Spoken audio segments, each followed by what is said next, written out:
Hey everyone, and welcome back to 31 Days of Horror. So, if you've watched these videos before, this is me and the lovely, gorgeous Randy Mole doing 31 days of horror movies during the wonderful month of October.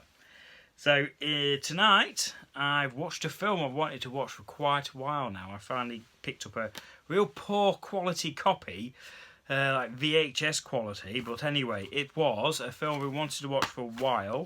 And that is Chopping Mall. Right, so Chopping Mall is quite highly talked about 80s slasher. Is it? I won't say it's a slasher, actually, no. Is it 80s horror movie? Well, is it a slasher? I'll let you guys decide. So, Chopping Mall. So what's it about then? So Chopping Mall's about a group of teenage friends who decide to stay late at a shopping mall, or shopping centre as we call them over here in the UK, to stay late in the shopping mall to party, have premarital sex and have a good time. But earlier that day, the mall announced their new state-of-the-art security team, which are a series of robots. I think there was 3 or 4. So these high-tech security robots who patrol the shopping mall. But that night there's a thunderstorm and causes a kind of a reprogramming of these state-of-the-art security bots to become killer bots. So there you go. So these kids are in a mall at night having fun and frolicking, and these killer bots are on the loose to take them out. So there we go. That's the premise, and what a cool sounding premise, I must admit. And that's what really wanted me to check this out. One of my big likes is the setting, the mall setting. I really like the idea. This is why I love Dawn of the Dead so much, of being locked in a mall and having to utilise what is in that mall to survive either an onslaught of zombies, killer robots, or a madman on the loose. But yeah, great setting, really liked it, and it oozed 80s shopping malls. I could just imagine walking through an American shopping mall in the 80s, and that's what it would look like. It looked fantastic. It looked so 80s. I'd love to have gone there back in day. So yeah, more likes then, right. Really strong cast. It's got the girl who's out of Night of the Comet. I forget her name. She's the main final girl, if you want to call her that.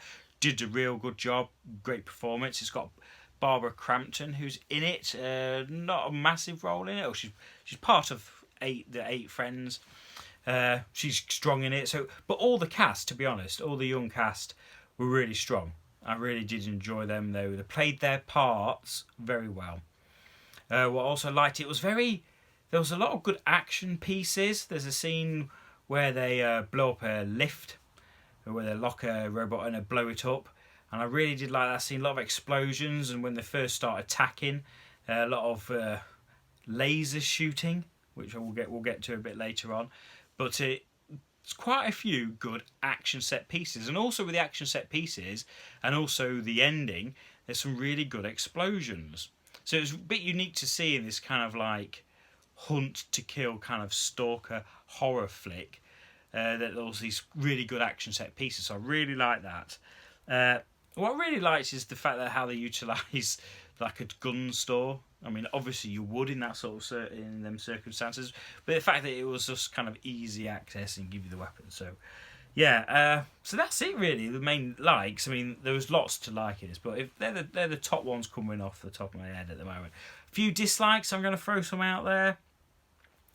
I didn't really find the designs of the robots threatening enough, and I really didn't like the laser effects. I mean, sometimes the lasers would shoot out and hit people and they'd be like, ow, just a clip, and then there's one kill, spoiler here, where a girl gets shot and she dies from it. So it's like some people are getting like wounded and some people are getting killed from the shot. So there's a bit of inconsistency on the power of these lasers, which I just thought looked cheap, but it was an 80s.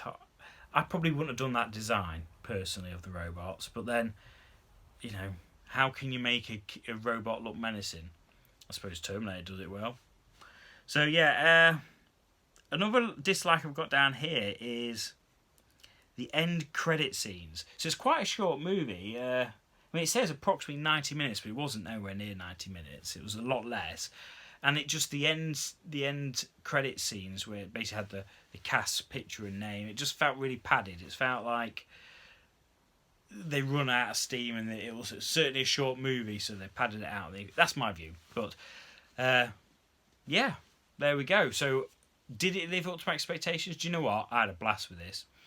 I really wanted to see it for a long time. I thought perfect time to pick it up 31 Days of Horror when I decided I'm going to do it. Really had a blast with it. Strong cast, some great practical effects. There's a great head explosion, which made me chuckle out loud. I thought it looked great. So like I said, great cast, great story, great premise. Some dislikes, but the dislikes certainly don't outweigh the enjoyment I had on this. So this one, I'm going to give it probably a very... I'm going to get generous. I think I'm going to give it a generous score. I'm going to give it 4. There we go. I've decided 4 out of 5 pumpkins for Chopping Mall. Definitely highly recommended, guys. Go check it out. So there we go. Another film done on this challenge, which I'm enjoying getting through. Hope you're enjoying the video and the consistent content for once. So yeah, please like, subscribe, all that good stuff, and I'll see you again soon. Peace.